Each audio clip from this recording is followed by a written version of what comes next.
Hey guys, back with another impressions video on this game, Final Fantasy X, and this is the remaster on PS4. And I apologize for the video's length. I'm sure this video is going to go on for quite some time. I'm expecting at least 30 minutes, so I apologize for that. But I have a lot to say about this game.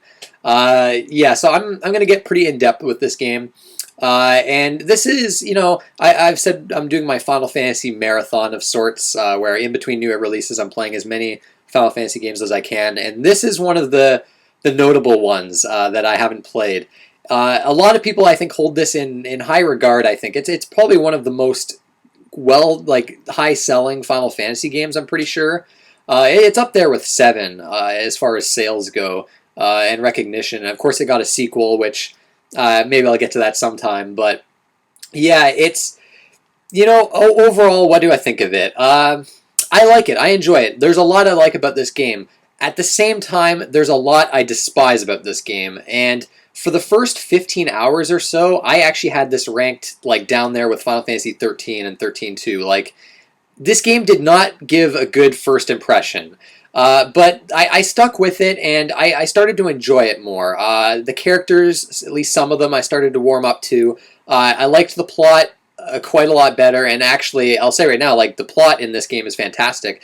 It's actually probably one of my favorite plots in the entire series. But in the beginning, I wasn't really feeling it all that much, but I liked it more as I went on.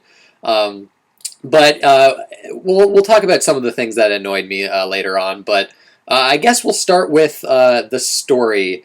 Or actually, I'm going to start with the difference between versions or whatever. And the PS4 version, as far as I know, there's actually a flaw of sorts that a lot of people are kind of angry with. And it has to do with the encounter rates.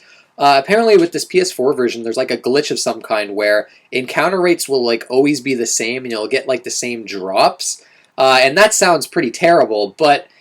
I was thinking of returning it, but I thought, what the hell, I'll just play it, because I wasn't planning on playing this game more than once, or going for, all the optional stuff, and it didn't sound like a huge deal breaker to me, as someone that's just kind of playing this game for, the story, and it really wasn't. In fact, I didn't even notice that particular problem, although I guess it is probably there.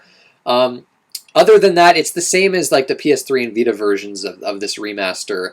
Although there's some things added in I'll talk about later that really piss me off, but it's visually it looks better than the PS3 and Vita versions a bit. It looks a bit better, I think, at least. And you get the choice of an original soundtrack or the arranged one, whereas the Vita and PS3 versions you can only pick the arranged one. That's really I really like, and that might be a huge factor for some people. At least that haven't picked up the remaster yet, and that really love this game. So I went with the original soundtrack. I listened to some of the arranged tracks, and already I can tell that I like the original much better. And I think that's the general reception around the arranged, is that it's good, but not quite as good as the original. But that's about it, I think, with differences. The PS4 version, I would say it's probably not worth picking up if you already have the PS3 or Vita versions. But if you're like me and haven't played the game, and don't care about that particular encounter rate type glitch. I don't know too much about that. You'll have to read up about that or something, I guess. But I didn't notice anything crazy. I think apparently there's supposed to be some audio glitches with the PS4 version. I didn't run into any, so I don't know. But yeah, story. Let's talk about the story first off. I don't want to say too much about it for fear of spoilers. I'm sure there's some people that haven't played this game as well, but. Main character, you're Tidus. Yes, it's not Titus. I realized as I watched a video online talking about the game, but he's in the city of Xanarkand, and he's a star blitzball player. We'll talk about that later. And a monster called Sin comes and destroys the entire city, and another character by the name of Auron comes in and kind of. Sort of saves Tidus, and they get sucked in. They get transported to a world called Spira, and it turns out the city of Xanarkand still exists in this new world of Spira, but it's destroyed, and it was destroyed 1,000 years ago. And Tidus meets a summoner named Yuna, who's on a pilgrimage to defeat Sin, who's in this new universe of Spira that is constantly wreaking havoc on this world. And these summoners go on these pilgrimages to defeat Sin, but it's only temporary, and Sin will come back. Sin is invincible. So you kind of meet the summoner Yuna, and you kind of go on a journey to defeat Sin. Obviously, there's a lot more to it than that, but I don't really want to go into things too much. All I'll say is I really like the story. I think it's really well paced. There's a lot of interesting twists and developments that happen, and the ending I thought was really bittersweet. And I really liked the ending. And there's a few emotional moments in this game that hit me harder than I was expecting. Because I have some problems with with the cutscenes. I'll probably talk about that in like the visuals part. But now, as much as I like the ending, there's a post-credits sequence. It's very short, but that I was kind of confused by, and ultimately kind of left a sour taste in my mouth. I really did not like that ending sequence too much, and I looked up a bit about 10.2, and yeah, more and more that post-credits sequence seems like a kind of lousy decision to me. But anyways, yeah, the story overall I think is one of the highlights of the game. I think it's really well done. It's really interesting. I always wanted to see what was going to happen next. So yeah, great. Characters. Let's talk about the characters. I guess we'll start off with Tidus. Kind of a polarizing character, and in the beginning, yes, he was annoying as fuck. In fact, for I'd say a majority of the game, he's pretty annoying. But I think he actually does get some good character growth, and at the end, I actually didn't mind him too much. Now, I think a big part of it with him, his personality is he's a bit egotistical, but I don't know, I think he does kind of grow a bit as a character, but the voice actor for him, I think it was not that great. In fact, in general, I don't think the voice acting is all that great in this game. Well, I'll talk about that later, but yeah, Tidus is one of those characters that I hated for a while, but eventually I did grow to like him a bit. That said, I don't think he's one of my favorite characters. He has a great backstory, if you will, and a good arc generally. But he's not really one of my favorite protagonists in the series. Like, even comparing like to the previous game in the series, Final Fantasy IX, I like Zidane like a lot better. But who else do we have? Yuna's one of the more interesting characters in the game. Again, the voice actress for her, again felt a bit off to me, but she definitely has a fantastic character arc. One of the more important characters in the story, obviously, and the whole pilgrimage aspect of the storyline I think is really interesting. And the world too of Spira is actually really fascinating. It's like, I don't know, there's just the world I think is just really interesting, and the pilgrimage aspect. The setting is really great, and the story in general. But yeah, Yuna's I think one of the better characters. Who else do we have? Waka, one of the first characters you meet. I don't know how I feel about Waka. I mean, I guess he's okay. I don't know. It's hard to really talk about him. I don't know. I guess he does have some character changes that are kind of subtle. I guess, but I don't know. I never really warmed up to him as much as Tidus even. I don't know. I wasn't crazy about Waka, honestly. Not the worst character ever, but I don't know. Again, who else do we have? Riku.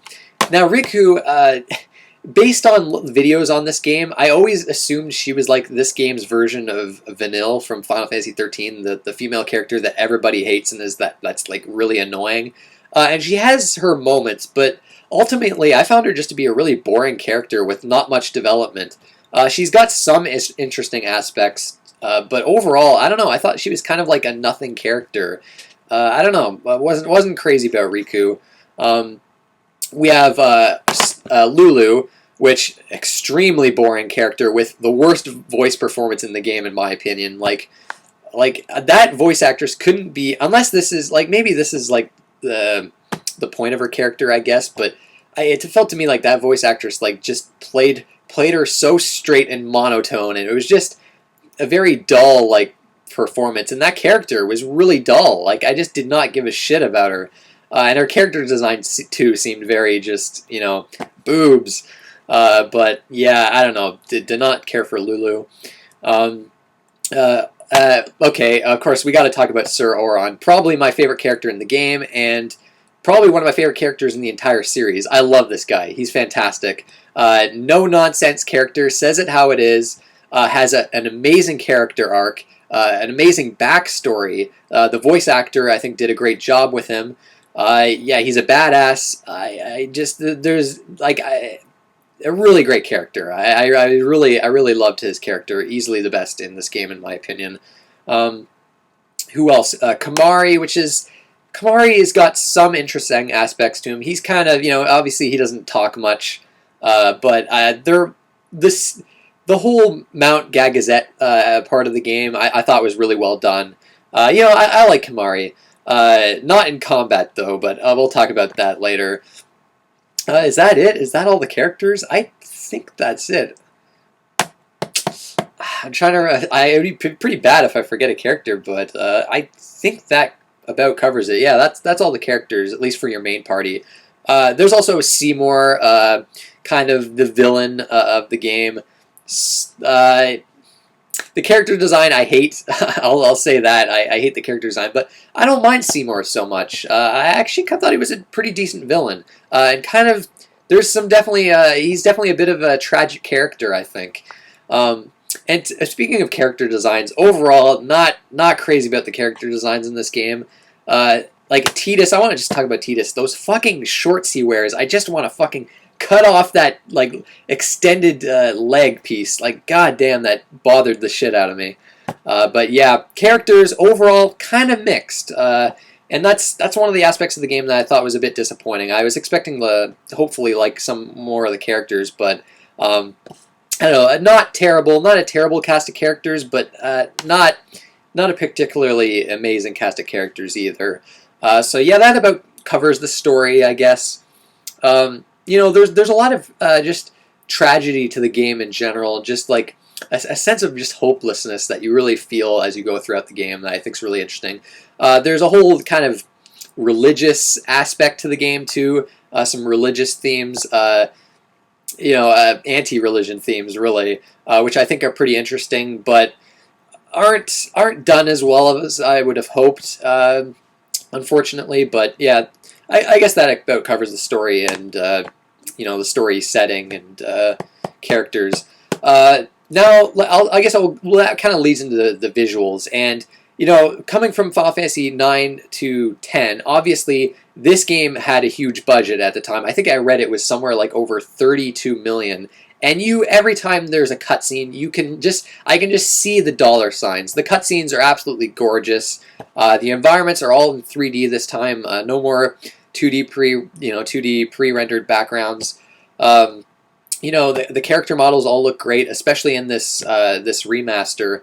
And the environments, there's a lot of variety to the environments, and that's nice. But again, because of that, I guess this is more of a gameplay thing. But the game's aggressively linear, and I guess I'll talk about that later. But I mean, the game it does look fantastic, but I feel like the higher budget, they had to cut some things, especially in regards to gameplay with this game.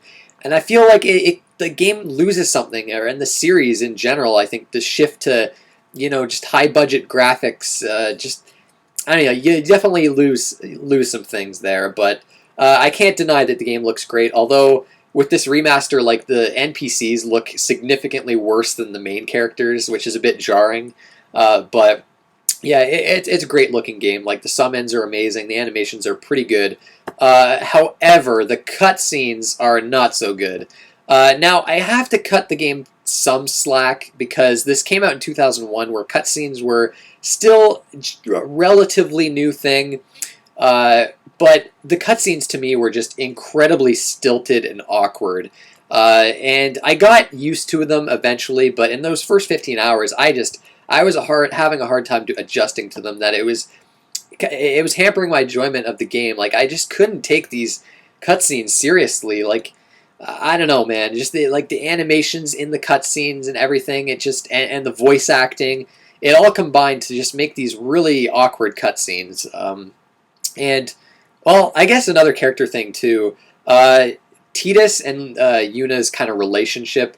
I think overall it wasn't too in your face, but there's a couple scenes in the game that I think are horribly cheesy. I think this is like a scene a lot of people love, like the underwater date scene, I guess it's called. Like I thought that scene was absolutely terrible. Like as soon as the music kicked in with like the lyrics, I just started laughing. Which I'm not sure that's the reaction they were going for there, but I thought that scene was just utterly cheesy. And then a certain line that comes at the end of the game that they changed for apparently the English version of the game. I read up what the Japanese version was, and that line was so much better in the Japanese version. I would have much preferred that. If you guys know what I'm talking about there, but yeah, the cutscenes wasn't impressed with the cutscenes overall. And leading into the audio, the voice acting I thought was mostly kind of not great. I mean, like I was saying, like Lulu's voice actress, Waka's voice actor is actually the guy who plays Bender in Futurama, and he gives him kind of like a, I don't know what you'd call it, what kind of accent you'd call that, but it was interesting. But I guess that was actually what they were going for with that character. But yeah, overall the voice acting, I don't know, well, I don't know, I wasn't crazy about it, but at the same time, again, I think I have to, give the game, cut the game some slack. Again, the voice acting wasn't super common back when this came out, and they kind of had to go in this direction, I think, for the series, unfortunately. And I'm sure if like Final Fantasy XII is much better in that regard, at least I think. But let's talk about the music in this game. The music is fucking outstanding. Honestly, I was surprised at how much I enjoyed the soundtrack. Like, it's up there with Final Fantasy VII for me. Final Fantasy VII, I think, might be my favorite soundtrack so far from the series, but this, I was surprised. And I guess Uematsu didn't compose this game by himself. There was two other composers, but I loved pretty much the entire soundtrack. Some of my favorite songs, honestly, To Xanarkand was absolutely, like, beautiful. Like, that song's amazing. The song that plays at Mount Gagazet, I forget. I don't know what the name of that song is called, but that song is just amazing. The game immediately starts off with like this kind of disco version of the Final Fantasy theme that's really catchy and really awesome. The only song I didn't like is that aforementioned vocal song that plays during that underwater scene. I don't know what the English name for it is called, but it's got like Japanese vocals in it. That song was extremely cheesy. Absolutely hated that song. But there's another song with vocals on it that The Hymn of the Faith is another great song too. But there's another song of vocals, I think it's called Otherworld. It plays during like the final boss battle. And I think it actually plays at the beginning of the game too. But it's this like incredibly cheesy like power metal kind of type song. It's awesome. Like it's awesome, but it's terrible, but it's awesome. It's so hard to describe, but it's great. I love it. Certainly got me pumped for that final boss. But yeah, the soundtrack, I don't know is this considered like one of the best soundtrack in the series? Maybe I just liked it for some reason. It was more my style or whatever. But I don't know. Really fell in love with the soundtrack. So yeah, that's visuals and audio. Now let's get into the gameplay. There's a lot to talk about here. Like I was saying before, the game is aggressively linear. This is where, unfortunately, they cut out the world map. That world map is gone, and I think it really loses something because of that. Because the setting of Spirit is such an interesting place, I would really love to fully explore it. And having a world map would have been absolutely amazing, and it would have made the game have a greater sense of adventure and a greater sense of exploration. And you don't get that, because the game is essentially one giant corridor for most of it. Which is kind of interesting. A lot of parallels with Final Fantasy 13. And it took 45 hours for me to get the airship. And when you finally do to get the airship, it's just you get a screen showing the world, and then you pick from a menu of locations. That's it. There's some optional content too. You can like fly your ship around at different coordinates, and you can find some hidden areas. But yeah, no explorable world map, which sucks. I hate that. Some people might not mind that so much, but the linearity of this game really put me off, and eventually I got used to it. Like in the first 15 hours, it was really bumming me out. Eventually, you kind of settle into the groove of the game, and you realize that this is, you just got to roll with it. This is what the game is like. I don't know. And again, I can just tell it's all that money spent on all the cutscenes, the CGI cutscenes, and getting voice acting in there, and the cutscenes, and it's a shame. I would have loved a world map here. So yeah, mostly corridors, some paths on the sides to get some treasure chests or whatever. Going from a few towns, not many. Good environment variety, and the environments look great, but I don't know. It just, again, there was a lack of adventure and exploration that I really missed, and the game doesn't really open up until like 45 hours in, which at that point, do I want to talk about that? Not yet. We'll save that. Throughout the game, I'll talk about a part that I really can't. Well, no, okay. Let's talk about the battle system. The battle system is very good. One of my favorites in the series, actually.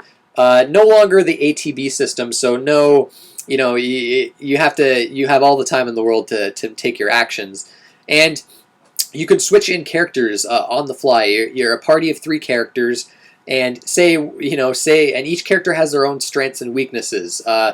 For instance, Wakka's good against flying enemies. So say you have your party of 3, but Wakka's not in that party of 3.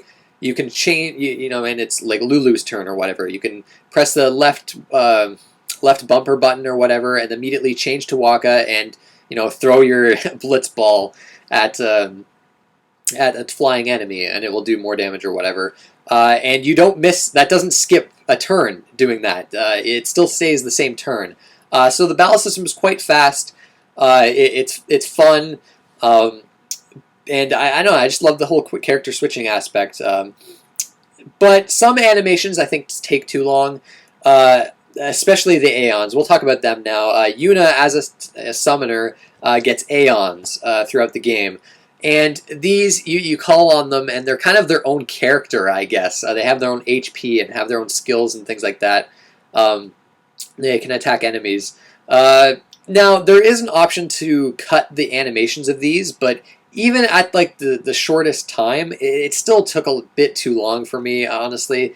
I don't know, I was kind of getting a bit tired of that. The Aeons at first seem ridiculously overpowered, but eventually you come to a point where you pretty much, well, I guess not really, but you want to use them for a lot of the boss battles, especially later in the game. But they're cool. I like the summons. You have overdrive in this game where characters have overdrive. So Tidus's overdrive is like you can have your different like overdrive modes or whatever, where this bar will increase. If you can set it to increase if Tidus gets hit or deals damage or whatever. Each character has their own overdrive kind of power. Tidus has like you get a bunch of different powers per character, so I love that. Lots of experimentation there. But yeah, that's generally it with the battle system. I guess we'll talk about the leveling system now, the sphere grid, one of the big aspects to this game. And, I don't love it. I don't hate it. I know a lot of people really love this as a leveling system. I'm not crazy about it. At the same time, I don't hate it or anything like that. You can choose a standard or expert sphere grid in the beginning. I went for the standard sphere grid, which kind of each character has kind of like a specific build, and the standard sphere grid kind of forces each character into that particular build. Whereas the expert one, you can kind of build each character the way you want, which is cool. Though I decided to go with the standard because I didn't want to screw up my characters or anything like that. So yeah, the sphere grid. I kind of prefer traditional leveling up systems. That's kind of more my style, with some like other systems on the side. But I can see the appeal in this. I know why people love it so much. There's a lot of freedom, and it's cool, like kind of seeing the whole giant grid and seeing all the progress you've made with your characters. But I don't know. I don't know. I came away kind of just liking it, but not loving it. Other systems, weapons and armor. There's not like a crazy amount of weapons and armor in this game. Well, I mean, there kind of is, but there's only 2 equipable weapons or 2 equipable pieces. Each character gets like an armor piece and then a weapon. And they can have certain skills attached to them. You can like destroy items, kind of, I guess, destroy items to add skills to certain weapons and armor. Like, stone proof or whatever, so that character can't be turned into stone and things like that. Again, this system, I don't know. Again, I kind of prefer just going to a shop, buying certain weapons or certain armor, and equipping all that, and then it carries you over to the next town, where you'll buy new weapons and armor, and you'll find crazy weapons and armor throughout the world. I don't know. I can understand why some people would not like that. Trust me, but again, I don't know. I wasn't crazy about constantly having to go into the menus and keep messing around with all the equipment. I don't know. I found it just got tedious after a while. So yeah, there's that in the game. Other gameplay things. Okay. Let's talk about some of the more annoying aspects of this game. Let's start with Blitzball. I know this gets a lot of hate, and I really wanted to give it a fair shot, a fair chance. I was gonna be like, you know what? Everyone shits on Blitzball. It can't be that bad, can it? It is. It's just as terrible as people say it is. The first game they ever make you do, and now I knew you could lose and still continue the game. I don't know what the reward was for it, but that first game was enough for me. Blitzball is so fucking stupid. The game takes forever. It's boring. It's silly. It's stupid. And there's like a lot of actually math involved, which is kind of weird with it. It's just not fun at all. That one game was enough for me. I was like, yep, I'm never touching this ever again. And it's a shame because if you want to really dive into some of this game's optional stuff and get the celestial weapons, we'll talk about those later. You have to do Blitzball, and you have to do a lot of it. So yeah, that sucks. Throughout the adventure too, you find these temples, and I appreciate the trying to add some variety, because again, most of the game you're going from point A to point B through these corridor environments, with random encounters. Yes, random encounters, and the random encounter rate is actually pretty high in this game, but it sort of needs to be. But anyways, these temples, there's puzzles in these temples. There's no random encounters in these temples, just puzzles. They're these sphere puzzles that you have to do. And they are so bad. They are so terrible. They start off so easy that they're not that much of a nuisance, but by the time I got to like the third temple of these, and I mean, there's not too many of these temples, but by the time I reached the third one, I'd had enough. I was like, fuck this shit. I don't want to do this. They're so tedious. They're not interesting whatsoever. They take up so much time, especially the last one, where you're stepping on these tiles. Like, that was just abysmal. Like, that was like the low point of the game for me. Like, that whole section with the tiles, I was just like, what the fuck am I doing? This is awful. Sorry to those who enjoyed the fucking temples, but man, I hated those. Granted, I've never been a fan of puzzles in games almost ever, but I mean, these were just dreadful, honestly. I think the only one that I thought was halfway decent was the ice one. There's like an ice temple or with some spheres, but I hated all too. I don't know, those were just, I absolutely hated those. I mean, I guess they were there to kind of break up the pace of the game, but obviously they have story importance too, but ugh. I hated those so much. But I mean, I don't know, other things with like gameplay. I guess, I mean, all to really talk about now, I guess, is like some of the optional content. I guess too with like Blitzball, I should have maybe. I guess I hear it kind of gets better as you recruit more members for your Blitzball team or whatever. But I honestly, I don't even care. I just hated that one and only game of Blitzball I played. But yeah, leading into the optional content, when I got the airship, I was super excited. I was like, oh, finally, the world's going to open up. It's time to explore and see what the side content's like. Because at that point, the final boss was not too far away.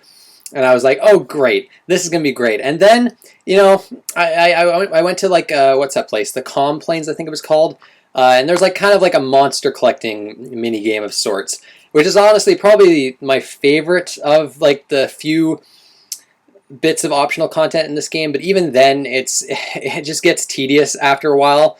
A lot of optional bosses you can fight in this game, but I don't know. I did a bit of that, and I was like, well, I don't know. I better look up on the internet to see what kind of optional content there was in this game. I always kind of like to do that after a while once I've kind of felt like I've seen everything, because at that point, again, because the game's so linear, the Calm Plains was like the only area where there was like different things. The first time I got there, there was that area where you can get Yojimbo, one of the 3 hidden Aeons.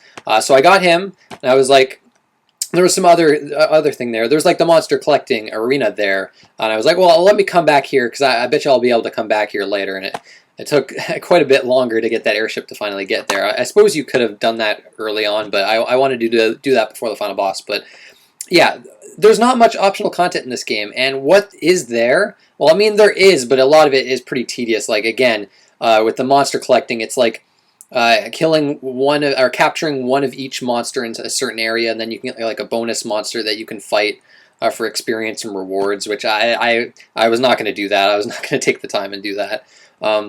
But yeah, other than that, you have like the celestial weapons, which, holy shit, I want to say, like, if you 100%ed this game, props to you. You went through hell, man.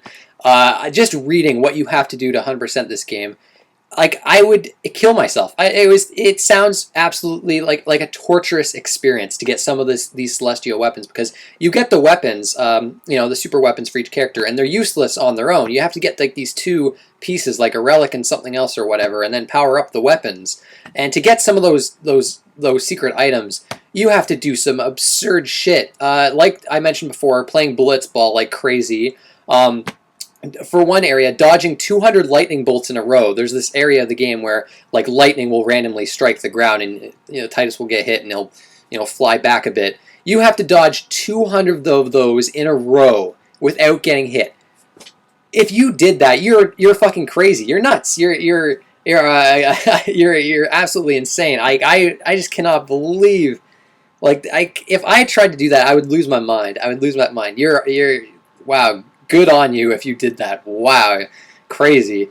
But some of the other stuff, you have to really do some of the, like, you have to do like the chocobo racing mini games, like get like 0 seconds for one of the chocobo racing mini games, which I tried that. That was annoying too.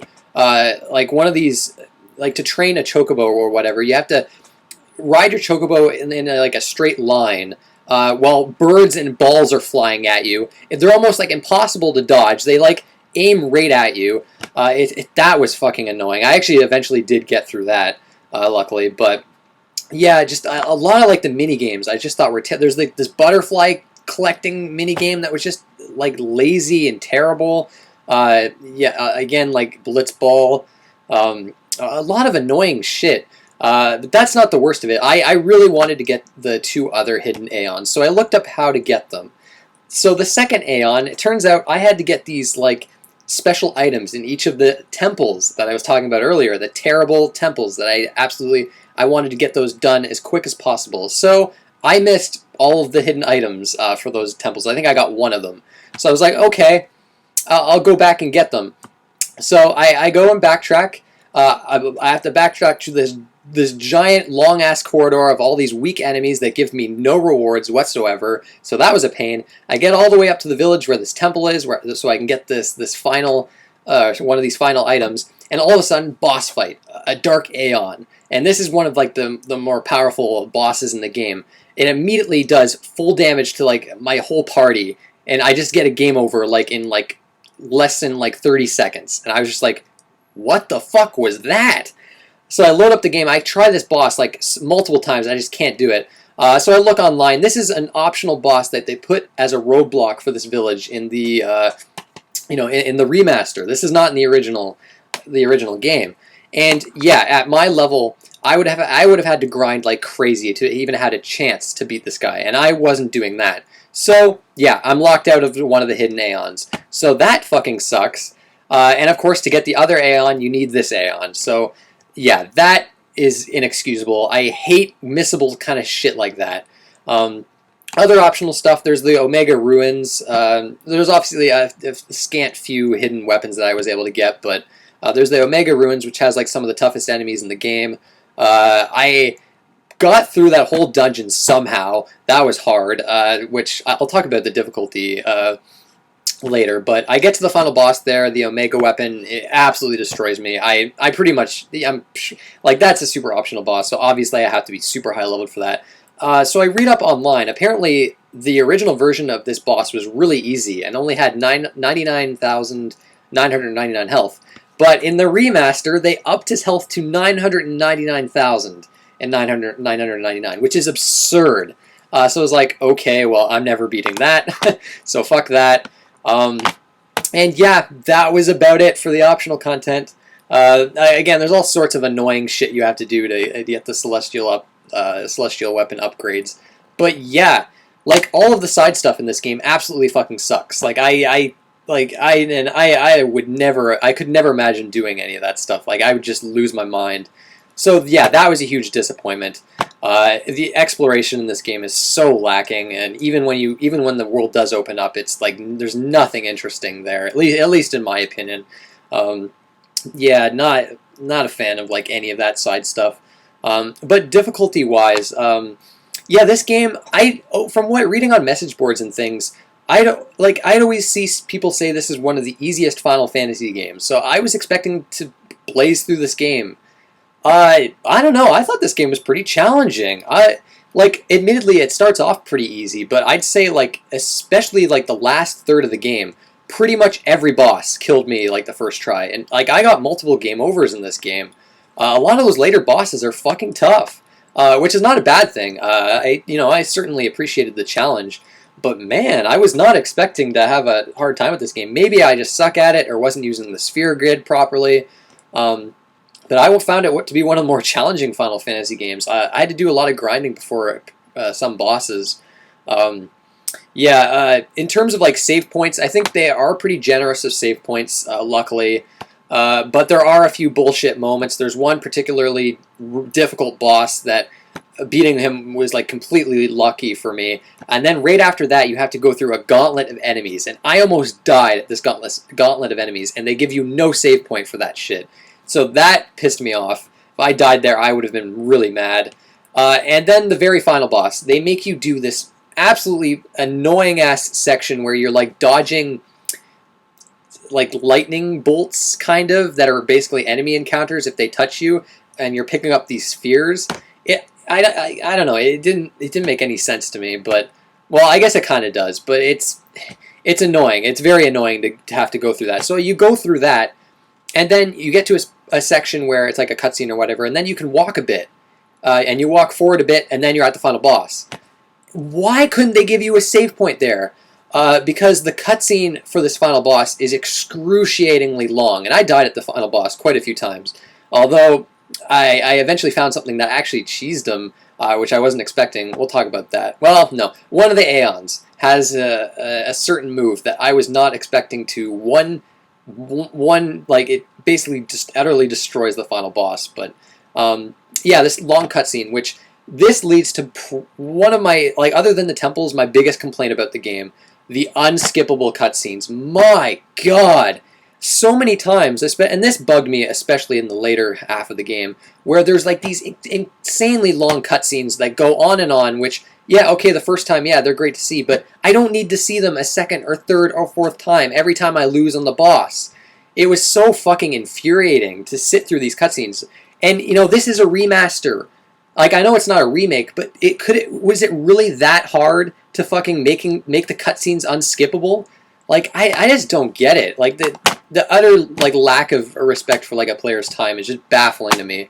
Like, out of anything in the game, actually, you know what, even more so than the temple sections, the unskippable cutscenes just, oh my God, do they piss me off. But yeah, yeah, I'm kind of sounding all ranty and negative here, but there's just a lot of shit about this game that really just bugs the hell out of me. A lot of, like, to me at least, boneheaded design decisions, but yeah, lengthwise, actually the longest Final Fantasy game for me, at least. Probably because of the grinding sessions and because I did do some of the optional stuff. But yeah, it took me 60 hours to beat the game, which is 10 hours longer than the How to Beat time for just doing the main story. So yeah, I was not expecting the game to be that long. It's despite how linear it is, it's a very long game. So yeah, it definitely set aside some time for this one if you plan to go through it. But yeah, I think that about covers it.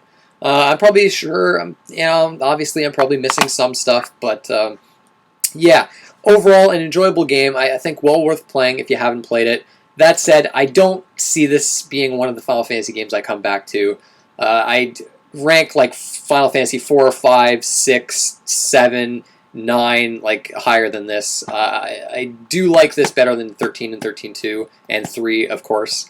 But yeah, I honestly, if I had to, throw the overrated term or whatever, I'd say this is probably one of the more overrated Final Fantasy games in my opinion. I know a lot of people rag on 7, but I like 7 a lot more than this. But anyways, guys, that will do it. I want to thank you for watching. Well, I guess what's next for Final Fantasy for me? I guess a new release is coming out soon that I'm going to play, so I don't have time for another Final Fantasy game right now. Lost Dimension on the Vita, I plan on playing that. But as far as the series goes, the big games are Final Fantasy 8, 12, and Tactics, which I want to play the War of the Lions version of that. Which, that and Final Fantasy, well, I have, like, War of the Lions I don't have access to. I kind of want to wait for a sale on that for, like, the Vita. So it's mainly between 8 and 12. And 12, I have this strange feeling it's going to get a remaster, an HD remaster of, like, the Zodiac Edition or whatever. But that said, I can already play the Zodiac Edition on PC. You can get, like, that version of the game in English. So I might just do that. And then I'll also have access to 8. I guess I could play Final Fantasy 1 or 2, although I'd like to play the PSP versions of those games, so I'll probably leave those for last. But yeah, I don't know, it's between 8 and 12. I don't quite know yet, but one of those two for sure. But yeah, that's it, guys. This video has gone on long enough. I want to thank you for watching, and I'll see you next time.